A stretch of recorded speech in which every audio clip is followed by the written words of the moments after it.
আমি দুঃখিত লাইভটি কেটে যাওয়ার জন্য। আসলে এখানে বিদ্যুৎ চলে গেছিল, এই জন্য লাইভটি কেটে গেছিল।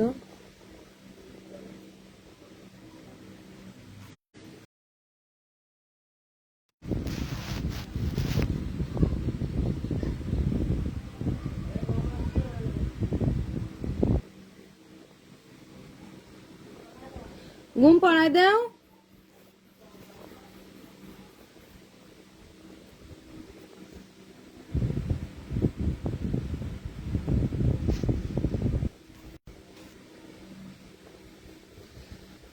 যারা যারা আমার লাইভটিতে জয়েন হয়েছিলেন তারা আবার জয়েন হয়ে যান। আমি যে পর্যন্ত আসছিলাম আমি সেখান থেকে আবার শুরু করছি।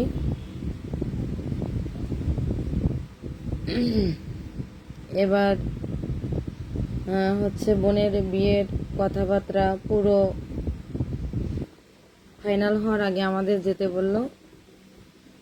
আমি, আমার হাজবেন্ড, আমার বাবা, আমার মামা, আমার বাবার মামা, আমরা গেছিলাম দেখতে। ওদের হচ্ছে দুটা বাড়ি, একটা হচ্ছে 0 পয়েন্টে, ওখানে লবণচোরা থানার পাশাপাশি। ওখানে বাড়ি করেছে, জায়গা টায়গা কিনে। আর হচ্ছে বড়ডাঙ্গা, জিলেরডাঙ্গি, ডুমুরিয়ার পাশে বড়ডাঙ্গা, এখানে আর দুই তিনতলা বাড়ি। এখন একটা কথা কি, সবার মা বাবাই চায় যে তার সন্তান ভালো জায়গায় থাকুক। আমাকে ভালো জায়গায় দিয়েছে, আমি ভালো আছি, আমাকে নিয়ে আমার বাবা মা খুব খুশি আছে, আমার হাজব্যান্ড খুব ভালো, তারপর আমার শ্বশুরবাড়ির লোকজনও ভালো, আমার একটা বাবু হয়েছে, আমি সব কিছু মিলায়ে ভালো আছি। কিন্তু এই যে ভাই বোন মানেই তো, আমি হচ্ছে বড় বোন তো মায়ের মতনই হয়। ভাই বোন যদি ভালো না থাকে তা বড় বোনেরাও ভালো থাকতে পারে না। এবার হচ্ছে আপনার আমরা দেখে আসলাম, দেখে এসে আমার ওর মাকে দেখে একটু খটকা লেগেছিল। আমি বাড়ি এসে আমার বাবাকে বললাম, কয়েকবারই বলার চেষ্টা করলাম যে বাবা আমার বোনটাকে একটু দেখে শুনে একটু খোঁজ খবর নিয়ে তারপরে দেন, কারণ আমার ছেলের মাকে বেশি সুবিধার মনে হয়নি। আমরা যেদিন প্রথম দেখতে যাই আমার বাবা বলেছিল আমরা গ্রামে যাব দেখতে, গ্রামে গেলে পরিবেশ বা মানুষ কেমন সব কিছু জানা যায়। কিন্তু আমরা যখন গাড়ি থেকে নামলাম, ওই যে ছেলের মামা ধীমান, এই ধীমান ওই গাড়ি থেকে নামাই নিয়ে গেল। আর আমার বাবার মামা সে একজন স্কুল টিচার, সে একটু ফাঁকে একটু চা খাওয়ার উদ্দেশ্যে আসছিল একটু খোঁজ খবর নেওয়ার জন্য, তখনও ওই ধীমানটা চলে আসলো, মানে খোঁজ খবর নিতে দিল না। এবার হচ্ছে দেখে শুনে মনে হলো, ওরা মনে করলো যে ভালো, তো আমার কেমন জানি একটু কেমন একটা খটকা লাগছিল যে ওর মাকে, ছেলের মাও স্কুল টিচার ছিল, বাবাও স্কুল টিচার ছিল, আর ছেলেরা 3 ভাই। যে ছেলের সাথে দিছি এই হচ্ছে এই 250 বেডে MBBS ডাক্তার ইন্দ্রজিৎ বিশ্বাস। এবার হচ্ছে দেখে শুনে আসলাম। তারপর আমার হাজব্যান্ড আমরা একটু যাচাই করার চেষ্টা করলাম, যে আমার বাড়ি থেকে আমার বাবাও বলছিল, তাদের কথাই আমরা যাচাই বাছাই করার চেষ্টা করলাম যে ছেলে আসলে BCS কিনা। এখন এই খবরটা নেওয়ার জন্য ছেলের ইগো লেগেছিল যে হ্যাঁ এটা ওটা খোঁজ খবর নিচ্ছে, এটা ওটা বিভিন্ন কথা। তারপর আমার হাজব্যান্ডের পরে তাদের একটা রাগ থেকে গেল, এটা তারা বলল না বিয়ের আগে। এবার প্রথমে বলল যে বিয়েতে কিছু করা লাগবে না। আমার বাবা যখন বলল যে আমার এই মুহূর্তে আমার বড় মেয়ের বিয়ে দিছি, আমার এই মুহূর্তে ওইভাবে খরচা করে বিয়ে দেওয়া সম্ভব না, তখন ওই যে ওরা বলল, আগে প্রথমেই বললাম আমি। তবে যারা নতুন আসছেন লাইভে তাদের উদ্দেশ্যে বলি, তারা বলল যে 4 কোনায় 4টা কলা গাছ পুঁতে মেয়েটা দাও। এটাও বলল ওই ধীমান যে আমার দিদি মানে ছেলের মা নাকি স্বপ্ন দেখেছে যে মলিকে পুত্রবধূ হিসেবে নিয়ে গেছে, মানে মলির জন্য এত পাগল হয়ে গেছে। তারপরে আমরা কিন্তু প্রথমেই বলে নিয়েছিলাম, আমার বোন প্রথম থেকেই বলতো যে আমি কিন্তু কৃষ্ণ ভক্ত, আমার দীক্ষা নেওয়া আছে, আমি কৃষ্ণ ভক্ত থেকে, কৃষ্ণ সেবা থেকে আমি কিন্তু কোনোদিন সরতে পারবো না। ছেলেদের কিন্তু বলেই বিয়ের দিকে এগোনো।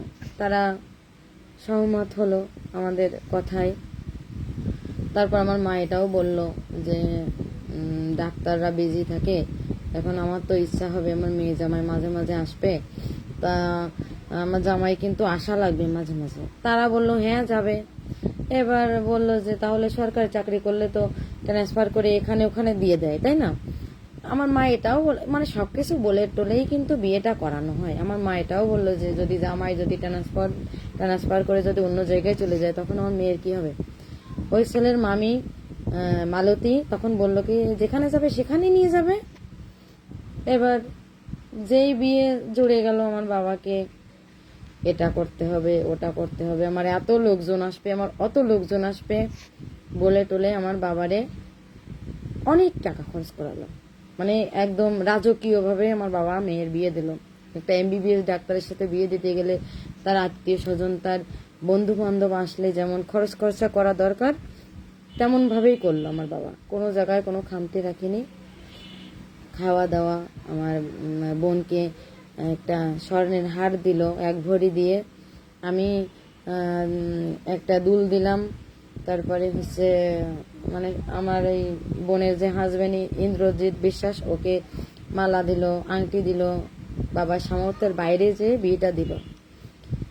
এখন বিয়ের পরপরই ওখানে গেলে মানে আমার যখন দেখতে আসছিল প্রথমে আমার হাজব্যান্ড যে আমাকে কানের দুল দিয়েছিল, আমার তো যা দিয়েছিল, আমার একটা ছেলে দেখতে আসলে তো পড়তেই পারে, দিদিরটা পরে মায়েরটা পরে, আমি আমার বোনকে বলছি কি তোমার কানেরটা দিয়ে দিই, তো আমি দিয়ে দিছি, হার পড়েছে। এবারে কিন্তু ওরা কিন্তু ওই ছেলের মামি সেইগুলো দেখে যেয়ে ছেলের মাকে বলেছে যে দিদি হচ্ছে মেয়ের বাবা সেট ধরে বানাই দিছে সব কিছু। এবার বিয়ের পরবর্তীতে দেখে সে কানের দুল নেই, হাতের বালা নেই, ছেলেরা দিছিল ডবল ডবল দিছিল, হার দিছিল, এটা ওটা সবকিছু দিছিল। সবাই চাকরি করে, কোটিপতি, তারা সবকিছু দিয়ে নিয়ে গেছে আমার বোনকে। এবার ওখানে নিয়ে গেলে হীরার জিনিসপত্রও হয়েছে, স্বর্ণ হীরা সবকিছু হয়েছে আমার বোনের, কিন্তু আমার বোনকে কোনো কিছু দেখতেই দেয় না ওই মহিলা, ওই ছেলের মা। আর আমার বাবা যেগুলো দেছে সেগুলো আমার বোন একটা ভালো মেয়ে, সে ভালো বুঝে শাশুড়ির হাতে দেছে যে মা আপনি আপনার কাছে আমার এগুলো রেখে দেন। এবারে রেখে দিছে, আমাদের এখানে আসার সময় চাইলে দেয় না, কখনো পড়তে দেয় না, কখনো কিচ্ছু আমার বোনের হাতে দেয় না। হাজার হাজার শাড়ি হয়েছে, তার থেকে শাড়ি গহনা কোনো কিছুই দেয় না। আমাদের তো 3 বেলা ভাত খাওয়ার অভ্যাস, তাই না? এখন বিয়ের পরে আমার বোনকে বলে যে জানো, ইন্দ্রজিৎ বিশ্বাসের মা বলে 3 বার ভাত খায় হচ্ছে ভোগীরা, না 3 বার ভাত খায় হচ্ছে রোগীরা, আর 2 বার ভাত খায় ভোগীরা, আর 1 বার ভাত খায় যোগীরা। তারপর মানে 3 বারও ভাত খাওয়া যাবে না, 2 বারও ভাত খাওয়া যায় না, একবারই খেতে হয়, এই কথার মানে তাই। তার মানে খাওয়ার কষ্ট। তখন আস্তে আস্তে আমার বোনের উপরে একটা নির্যাতন শুরু হয়, যে তারা একটা ধর্মীয় মতে কি জানো, সত্য ধর্ম। এখন আমাদের ভগবান তো শ্রীকৃষ্ণ, ভগবানের পথ থেকে তার সত্য ধর্মে যেতে হবে, তাদের উপাসনা এটা ওটা সবকিছু তাদেরটা করতে হবে। এখন পরবর্তীতে তাদের দেয়াই হয় না, তাদের একটা ভালো বড় লোকের মেয়ে আনলে আসবাবপত্র ট্রাক ভরে ভরে মাল দিত, এরকম কথাবার্তা ওই ছেলের মা আমার বোনের সামনে বলার পরে আমার বোন বলেছে একদিন যে মা আমাকে তো দেখে শুনেই নিয়ে আসা হয়েছে, আমার বাবার তো কি আছে কি না আছে সবকিছুই বলেছিল, আমার বাবা যেটুকু পারে তার থেকে বেশি করেছে।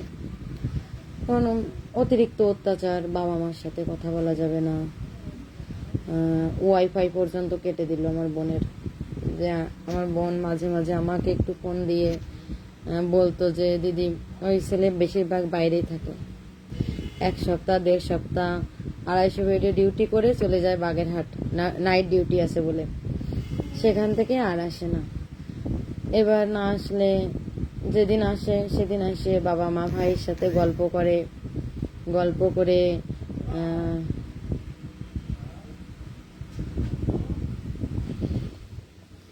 আশিস জর্দার কিছুই তো বললে না, বন্ডিয়া তো কিছু হয়ে গেল।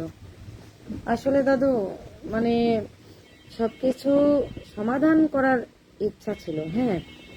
আর আমার বোন তো অন্য ধরনের, সবাই জানে, গ্রামের লোকজন জানে, মামার বাড়ির লোকজন জানে, ও সম্মানটাও রাখে। আমার বোন, আমি একটা কথা বলে নিই, আমার বোন বিয়ে হওয়ার কিছুদিন আগে আমার বোনের পাসওয়ার্ডটা চেঞ্জ করেছে। মানে ওর ফেসবুকের পাসওয়ার্ড পর্যন্ত আমার কাছে ছিল, যে মান সম্মানের ভয়ে এখানে একটা ছেলের সাথে কথা বললে মানুষ দেখবে, লোকজনে খারাপ বলবে। কোনোদিন একটা ছেলের সাথে আমার বোন দাঁড়াইয়ে 2 ঠোঁট দিয়ে কথা বলেনি, কেউ বলতে পারবে না। সেই মেয়ে সকালে উঠে প্রতিদিন স্নান করে, ঘর বাড়ি পরিষ্কার করে, গীতা পাঠ করে, পুজো করে, যে কোন ধরনের মেয়ে, মানে ভগবান আসলে ভালো মানুষগুলোকেই বেশি কষ্ট দেয়, সেটা প্রমাণ হচ্ছে আমার বোন।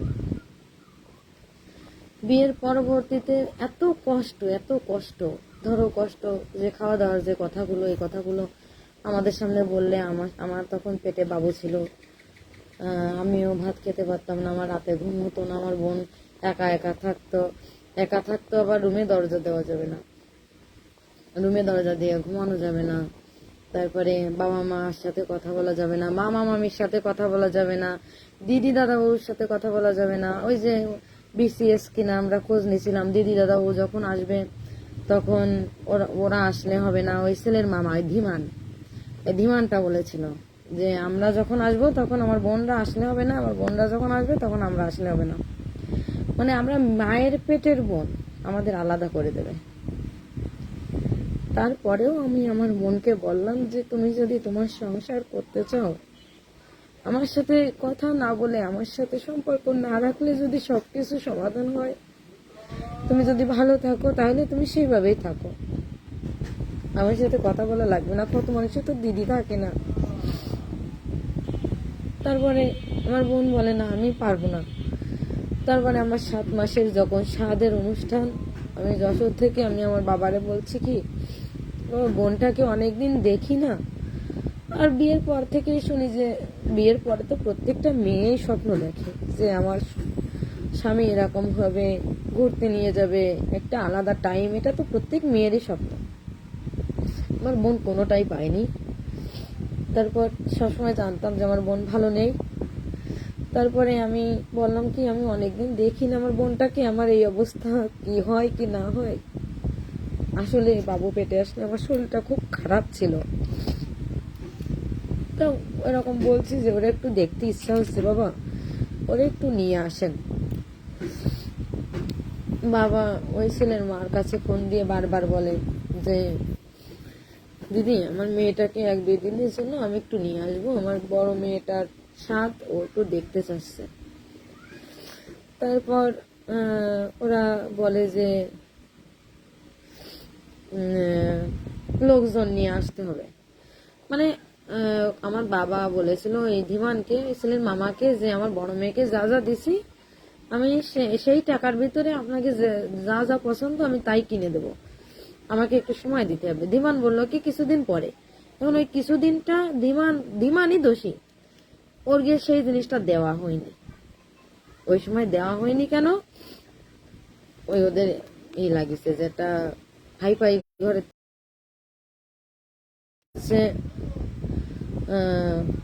আমার সাথের অনুষ্ঠানে যেদিন আসবে আমার বাবা আনতে গেছে, ওদের গ্রামের মেম্বার, তারপরে আরো কিছু কিছু লোকজন, ওর ছেলের মা ডাকিছে। ওরা 0 পয়েন্টে থাকে, গ্রামের থেকে ডাকিছে, তারা গেছে।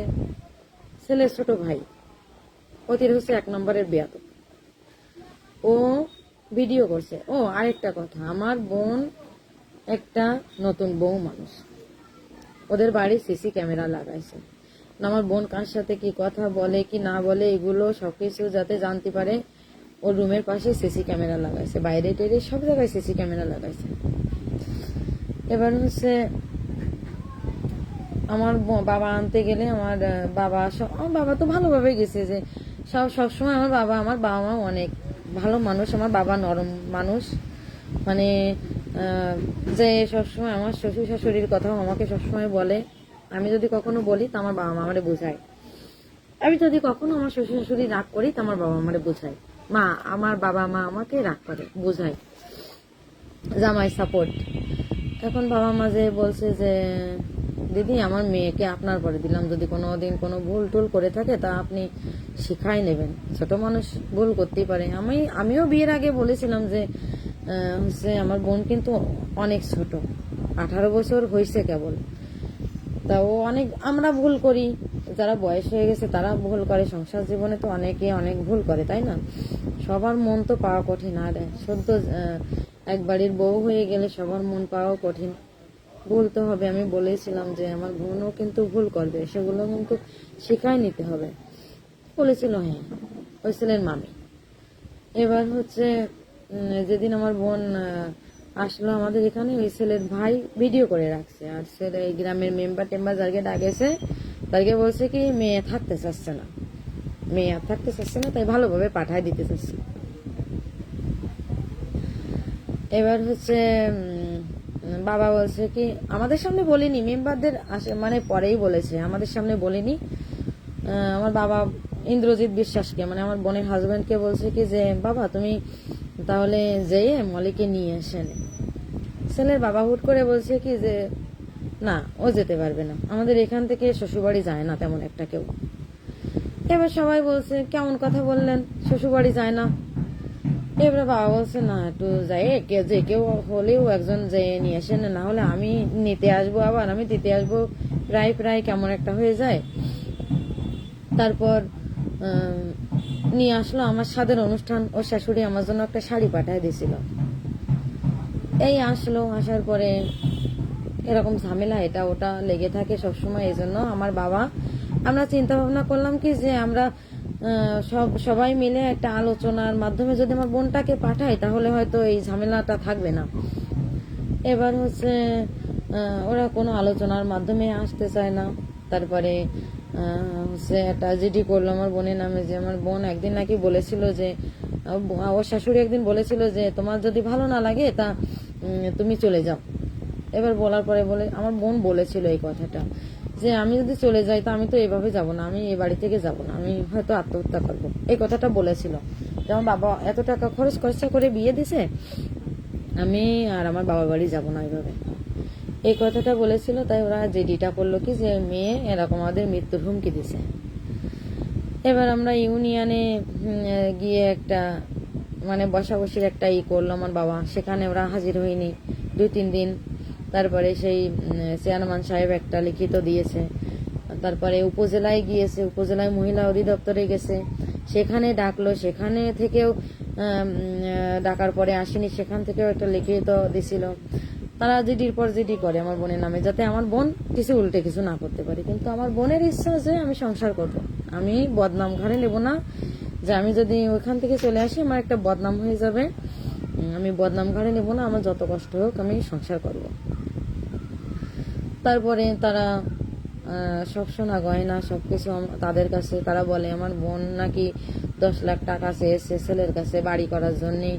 তারপরে সোনা গহনা সবকিছু নিয়ে আসছে, 10 ভরি সোনার মতো নিয়ে আসছে, আমার বোনের নামে এরকম কথা বলেছে। তারপর আসলে আমি সবার কমেন্টে রিপ্লাই দিতে পারছি না, অবশ্যই দিব। আমি আমার কথাগুলো আগে বলে নিই, আমার মাথা থেকে মানে মাথায় এত ঘুর পাক খাচ্ছে, আমার মাথা থেকে বেরোয় যাচ্ছে। আমার বোন এখানে যখন আসে ভাত খায় না, ঘুমায় না, রাস্তায় যায় না, যে লোকে বলা বলি করবে কি করবে, রাস্তায়ও যায় না সে।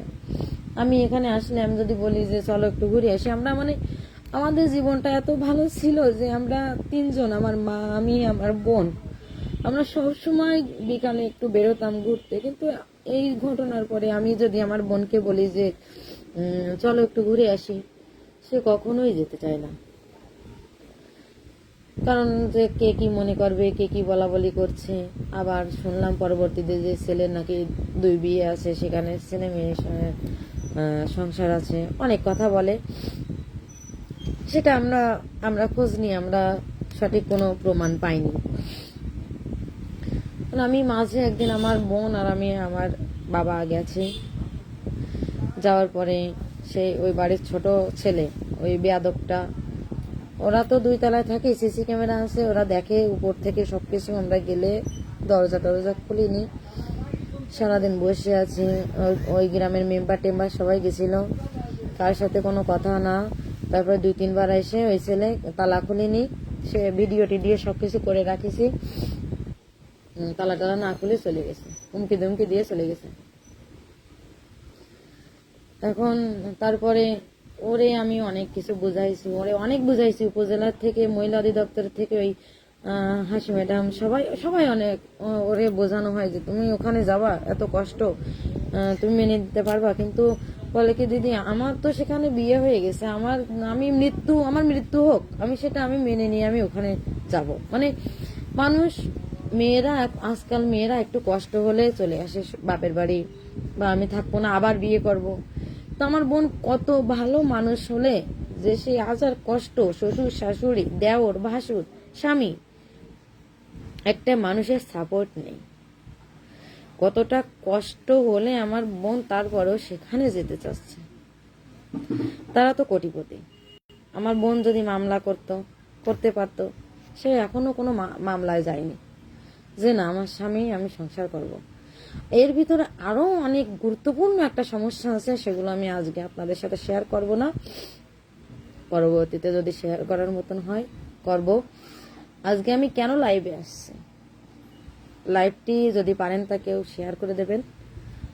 আমার বোন আজকে আবার গেছে ওখানে, ওখানে অনেক লোক আসছে, মিডিয়ার লোকজন আসছে। মানে যে মেয়েটা সামান্য ছবি পর্যন্ত ছাড়ে না, সামান্য পর্যন্ত ছবি ছাড়ে না, একটা ভিডিও ছাড়ে না, সে মেয়েটা আজকে মিডিয়ার সামনে, আমি কি করে বুঝাবো। অনেকে আমার বোনকে ভুল বুঝতেছে। আসলে এই সন্ধ্যার সময় বলছি, নিজের বোনটা কি হয়েছে, আমার বোনের মতো মেয়ে এ জগতে পাওয়া যায় না। ওর মতো নম্র, ভদ্র, সৎ চরিত্রর মেয়ে একটাও নেই। এমন একটা মেয়ে কেউ বুকে হাত দিয়ে বলতে পারে না যে আমি কোনোদিন প্রেম করিনি বা কোনো ছেলের সাথে কথা বলিনি। আমার বোন পারে।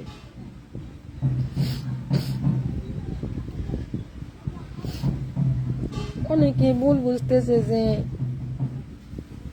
সে এখনো সংসার করতে চাচ্ছে। মিডিয়ার লোকজন, প্রশাসকের লোকজন সবাই গেছে, তাদের বাসার সামনে যে সিসি ক্যামেরা ট্যামেরা ভাঙচুর করেছে, ভেঙে দিছে,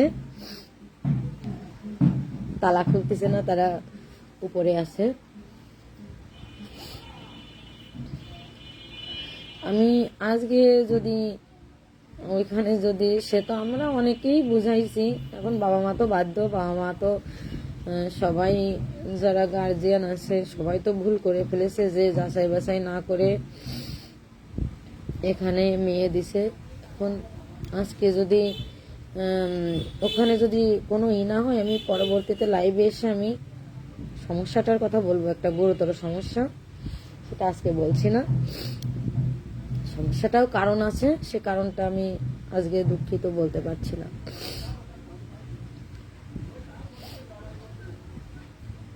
মানে ওর কান্না দেখলে আমার মানে বাপের বাড়ি কান্না আসতে ইচ্ছা করে। আমি বাপের বাড়ি আমার এখন আসতে ইচ্ছা করে না, যে আমার বোনটার এত কষ্ট পাচ্ছে, এত দুনিয়ার এত বাজে মেয়েরা, এত বাজে মেয়েরা, হাজার হাজার ছেলের সাথে কথা বলে, হাজার হাজার ছেলের সাথে থাকেও, সে ভালো ছেলের সাথে বিয়ে হয়ে কি সুন্দর ঘুরে বেড়াচ্ছে, খাচ্ছে যাচ্ছে, সংসার করতেছে। মানে এত ভালো একটা মেয়ের জীবনটা এরকম হয়ে যাচ্ছে। এর মূল দোষী হচ্ছে ছেলের মামা মামি ধীমান আর মালতী, এদিকে যেন নরকেও ঠাই হয় না, এদিকে নরকেও যেন ঠাই হয় না। ওই মালতী আমার বোনকে, সে সবকিছু রেকর্ড আছে, ওর বোনকে বলে, এই মলে, এই তুমি সংসারে যা হোক না কেন, দিদি যা বলুক না কেন, দিদি দাদা যা বলুক না কেন, তুমি তোমার বাপের বাড়ি কারো বলতে পারবে না, তোমার দিদি দাদা বাবু তোমার মামা মামি কারোর সাথে কথা বলবে না। সামান্য ওয়াইফাইটা কেটে দিল আমার ফোন থেকে। ভাই সন্ধ্যাটা দাও না ভাই, ওয়াইফাইটা কেটে দিল যাতে কারোর সাথে কথা বলতে না পারে আমার বোন। এত অত্যাচারের পরেও কোনো মেয়ে থাকে? আমি থাকতাম না, তো আমি হলে থাকতাম না। আর আমার বোনের জায়গায় এই যে আমার লাইফটি অনেকে দেখছেন, এত অত্যাচারের পরেও কি কোনো মেয়ে থাকতে চাইবে?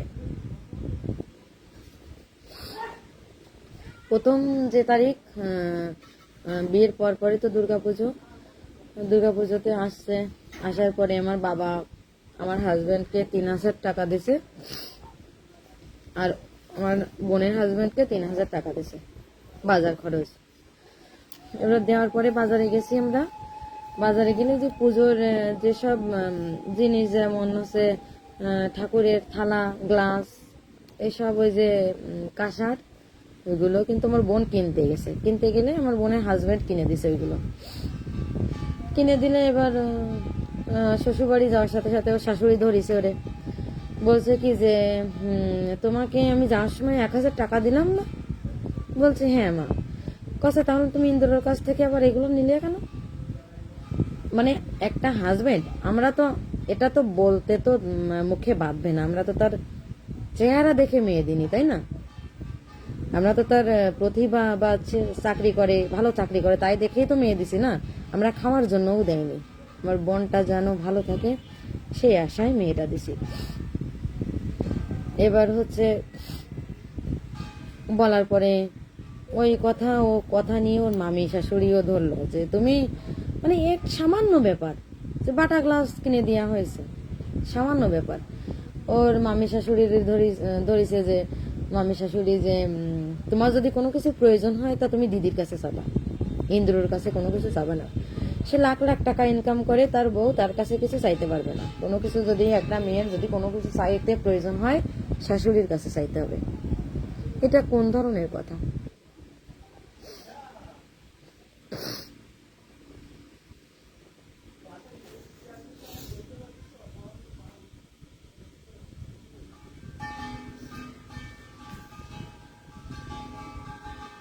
আমার বোনের হাজবেন্ড তার নিজস্ব কোনো,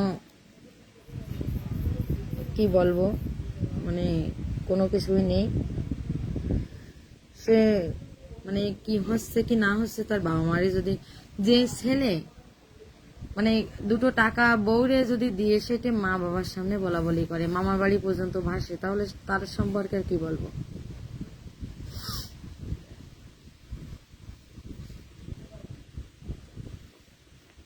আমি দেখতে পাচ্ছি আমার অনেক পরিচিত মানুষ লাইভে দেখছে।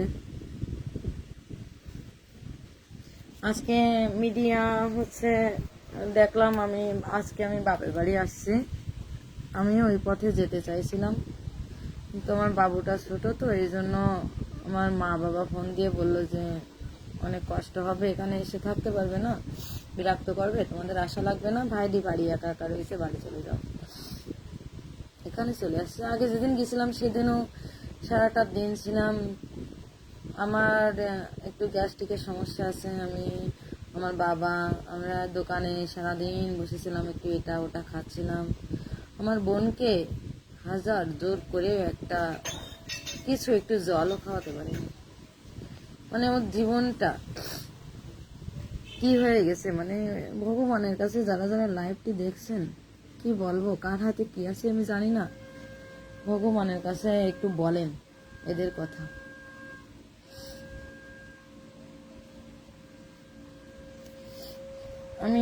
আমি এসব আমার পেজে বা আমার ব্যক্তিগত এসে আমি আনতে চাইনি, কারণ আমরা ভালোভাবে মেটাতে চেয়েছিলাম, কিন্তু এই আমাদের গ্রামের অনেক মানুষ এটা শেয়ার করে নিচ্ছে, সবাই হয়তো দেখেছে, সবাই হয়তো জানে।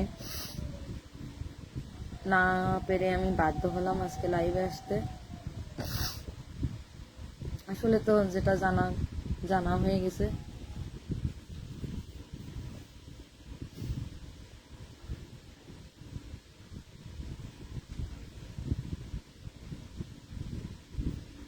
আসলে এটা একটা কথা যে নিজের হাজবেন্ড যদি বউকে সম্মান না দেয়, তা শ্বশুর বাড়ি কেউ সেই বউকে সম্মান দেয় না। এটা হচ্ছে 100% সঠিক।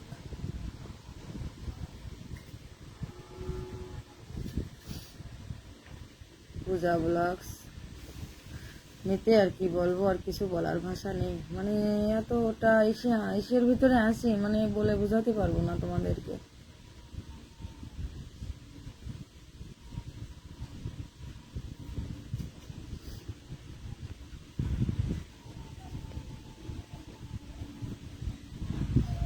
ভালো তোমরাও তো জানো যে মালিক কেমন। ভালো মেয়েদের কপালে এরকমই হয়। আমি অনেক মেয়েদের দেখেছি, অনেক মেয়েদের ক্ষেত্রেই দেখেছি।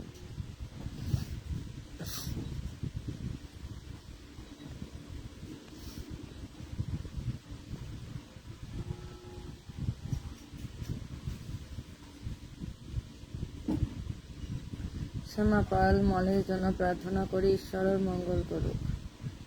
কি বলবো দিদি, কোনো কিছুর ভাষা পাচ্ছি না। মানে এতটা খারাপ লাগছে আজকে আসছে, মানে লাইভে আসলাম কেন, মনটা এত খারাপ লাগছে, মানে কোনো কিছু ভালো লাগছে না, খেতে ভালো লাগছে না। মানে বাবু, আমার ছেলেটার দিকেও আজকে কখনো আমি তাকাইনি। ওর দিকে তাকালে ও কিভাবে হাসি দেয়, ওর দিকেও আমি আজকে তাকাইনি। আমার এত খারাপ লাগছে আমার বোনটার জন্য।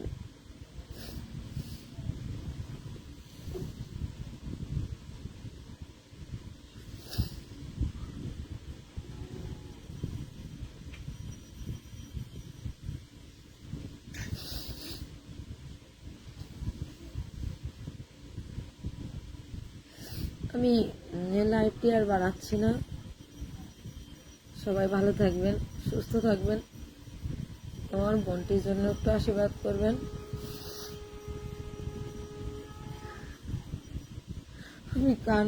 আমার কান্না কি, আমার বাবা মা আজকে সারা দিন সকালে গেছে। আমার বাবা অসুস্থ, ডায়াবেটিস, প্রেশার। আমার বাবা মা, আমার বোন যে বসে আছে রোদ্দুরের ভিতরে।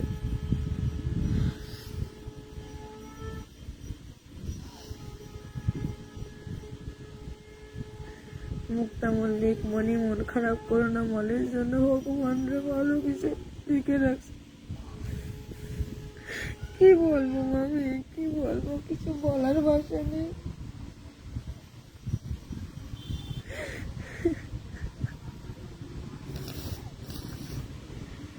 অনেক অপরাধ করেছিলাম, সবার অপরাধের সাথে আমার বোনটার উপরে দিয়ে দিল ভগবান।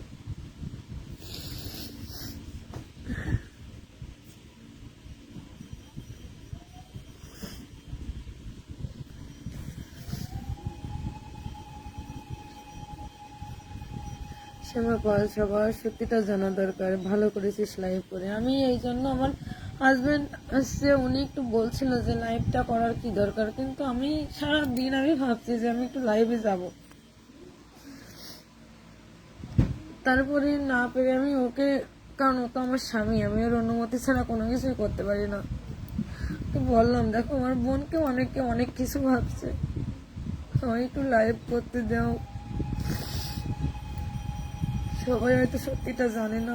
মানে এত অত্যাচার, এত অত্যাচার। মানে পরিবারে একজন একটু সাপোর্টে থাকে, এত শ্বশুর থাকে।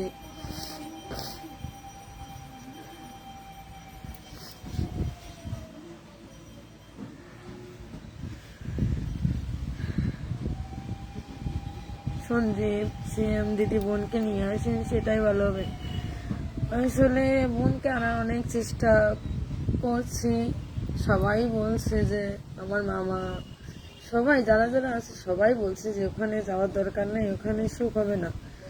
কিন্তু ওর কথা হবে না, ও অন্য ধরনের, ও সংসার করবে, ওর সম্মান, ওর সম্মানটা আগে। শোনাতে পারলাম না, আমি এসে আমি বলি যে বোন কালকে রাত্রেও আমি সারা রাত ঘুমাইনি, 3টে 4টে 1 ঘন্টা হচ্ছে টাইম দেখতেছি, কয়টা বাজে সকালে ওরা যাবে, টাইম দেখতেছি। আমার সারা রাত ঘুমাইনি। আমার বোনটা কি হবে, মানে ওর জন্য আমরা সবাই এত কষ্টে আছি।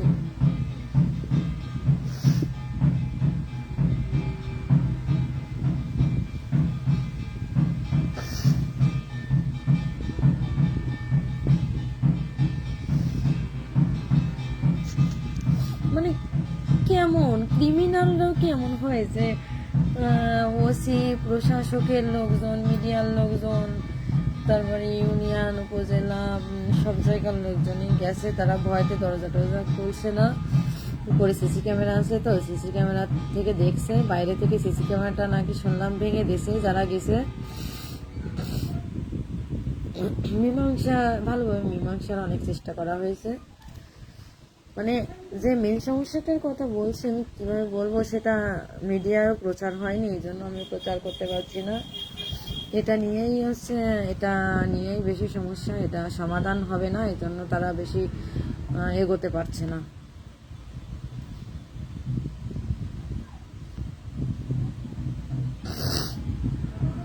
সঞ্জিত জি, তোমার কথা শুনে নিজেরও ভয় হয়। আমার একটা লক্ষ্মী মেয়ে আছে, ভগবান কি করে জানি না, কার হাতে পড়ে।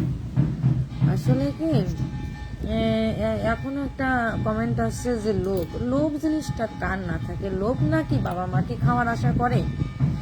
একটা ভালো জামাইয়ের হাতে দিতে পারলে তা একটা সুনাম, যে আমার জামাই MBBS ডাক্তার, মেয়েটা ভালো থাকার আশায় তো বাবা মা করে, তাই না?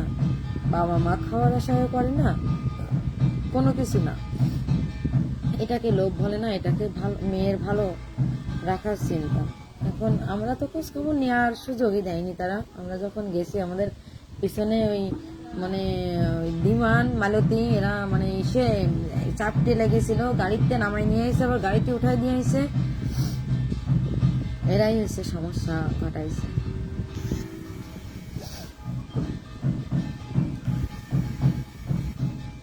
প্রতার বাবা তোমার দাদা বোন এখানে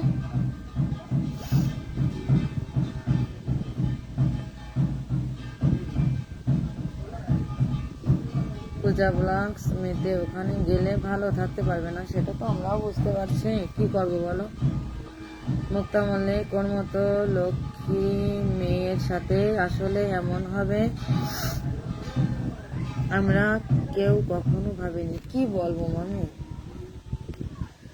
কি বলবো, যদি ওর একটা ভিডিও করেছি কোনোদিন, দিদি ছেড়ো না, একটা ছবি দিদি ছিল না, তোমরা তো নিজেরাও দেখেছো, একটা ছবি, ভালো ছবি, মানে বিয়ের আগে যে ওর মনে একটা আনন্দ ছিল, ঘোরা ফেরা, সাজা গোজা একটা ভাব, কোনো কিছুই মানে মনটা ওর একদম, মানে জীবনে কোনোদিন কষ্ট পায়নি, তো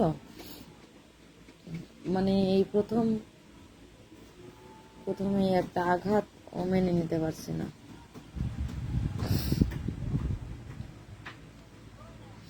পূজা ব্লগস, ওর মতো মেয়ে হয় না। তোমরা তো সবসময় বলো, সবাই বলে, আমাদের ওর বিয়ের আগে এই জায়গায় 5 গ্রাম থেকে খোঁজ খবর নিচ্ছে আমার বোনের সম্পর্কে, যে মেয়েটা কেমন।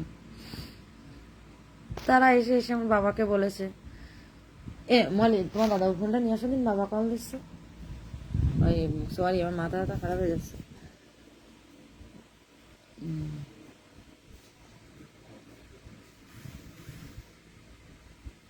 শিবু রয় জয়, বোনকে নিয়ে আসেন, ওর ওখানে যাওয়াটা বা থাকাটা নিরাপদ নয়। সবই বুঝতে পারছি, সবসময় বলছি, কিন্তু জীবনটা তার, আমি কিভাবে পদক্ষেপ নিতে পারি তাকেও বোঝাচ্ছি সবসময়।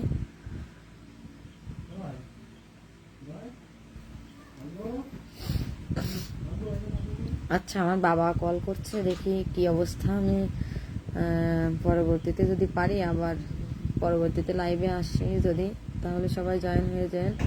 সবাই ভালো থাকবেন, সুস্থ থাকবেন, আর আমার বোনের জন্য প্রার্থনা করবেন। সকলকে ধন্যবাদ।